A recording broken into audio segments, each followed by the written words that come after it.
So hi friend, কেমন আছো সকলেই? আশা করি সবাই খুব ভালো আছো। আজকে যে ভিডিওটা নিয়ে এসেছি আমি একটা শশার ক্ষেতে। শশা চাষ একটা অল্প দিনে খুব লাভজনক চাষ।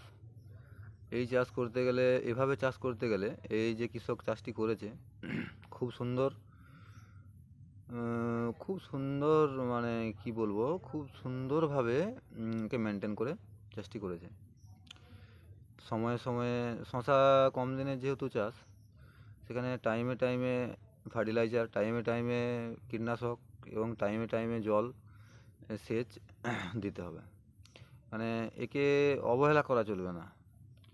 অবহেলা করলে শশার চাষ করতে পারবে না, যেহেতু অল্প দিনের ফসল এবং অল্প দিনে খুব লাভদায়ক ফসল। এখন শশার রেট 40 থেকে 45 টাকা পাইকারি রেট যাচ্ছে আমাদের এখানে মার্কেটে। তো যে কৃষক লাগিয়েছে, কৃষক শশার সাথে করলাও লাগিয়েছে সাথী ফসল হিসাবে, যে কারণে শশাতে তো একটা ভালো রেট আছে। তো গাছ যেভাবে গ্রোথ এসছে, খুব ভালো ফলন একটা পাওয়া যাবে। আর তার শশাটা হয়ে যাওয়ার পর, শশা গাছটা যখন ফলন দেওয়া বন্ধ হয়ে আসবে, তখন করলাটা ফলন দেবে। করলাও মার্কেটে এখন 20 থেকে 25 টাকা পাইকারি হচ্ছে, 25-30 টাকা এরকম পাইকারি হচ্ছে আমাদের মার্কেটে। তো আমার চাষি ভাইদের একটা কথাই বলা, যে চাষ করলে অবশ্যই ভালোভাবে চাষটা করার চেষ্টা করতে হবে।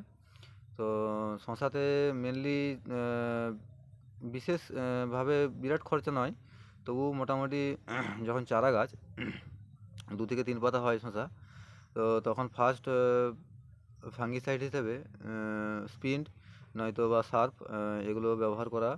এবং শশার যে 5 থেকে যখন 6 পাতা হবে শশা গাছ, তখন একবার ডেলিগেট, কটেরবা কোম্পানির ডেলিগেট একবার দেওয়া দরকার, কারণ চুষি পোকা, চুলচুলে পোকা শশাতে আক্রমণ করে।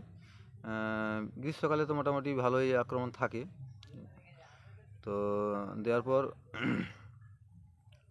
ইনসেকটিসাইড এগুলো ব্যবহার করার পর ফাঙ্গিসাইড শশাতে একটু দামি লাগে। ফ্লিক সুপার, রেডোমিন গোল্ড, এগুলো দেওয়া যেতে পারে। এগুলো দিলে ভালো হয়, টাইম টু টাইম দিয়ে যদি মেনটেন করা যায়, তো কম দিনে ভালো ফসল পাওয়া যায়। তো শশা চাষ একটি লাভজনক চাষ, অবশ্যই শশা চাষ করে দেখতে পারো। শশা চাষ কম দিনের চাষ এবং ভালো একটা টাকা দিয়ে যায় কম দিনে। তো চাষিদেরকে তো চাষ করতেই হবে। তো আমার উচিতে বলে, চাষ করলে অবশ্যই ভালো এবং গাইডলাইন মেনে চাষ করা দরকার। আর শশা চাষ সম্বন্ধে আমার নলেজ আছে, যথেষ্ট নলেজ আছে, আমি নিজেও চাষ করে থাকি।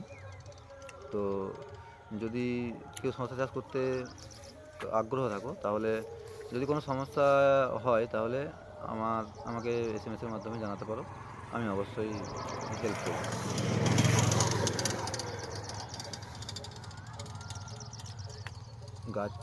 গাছগুলো শুধু দেখো যে মাচাটাও কত সুন্দরভাবে দিয়েছে, আর কীভাবে দিয়েছে মাচা। এটা ছোটোখাটোর মধ্যে মাচা, মানে বেশি হাইট দেয়নি মাচাটার, মোটামুটি ওই 3 ফুটের মাচা, মাটি থেকে বেড থেকে 3 ফুটের মাচা দেওয়া আছে। খুব ভালো, গাছের গ্রোথ ভালো। যেটুকু আর শশাতে টাইম টু টাইম যখন শশার ফলনটা আসে, টাইম টু টাইম খাবারটা দিতে হয়। শশাতে মেনলি ফার্টিলাইজার একটু বেশি লাগে অন্য ফসলের থেকে, যেহেতু কম দিনে হয়, তো অন্য ফসলের থেকে ফার্টিলাইজারটা শশাতে বেশি লাগে। চ্যানেলে নতুন হলে, আমার শরীরটা একটু খারাপ, গলাতে কফ জমেছে হালকা, তো ওই জন্য কথা বলতে একটু অসুবিধা হচ্ছে।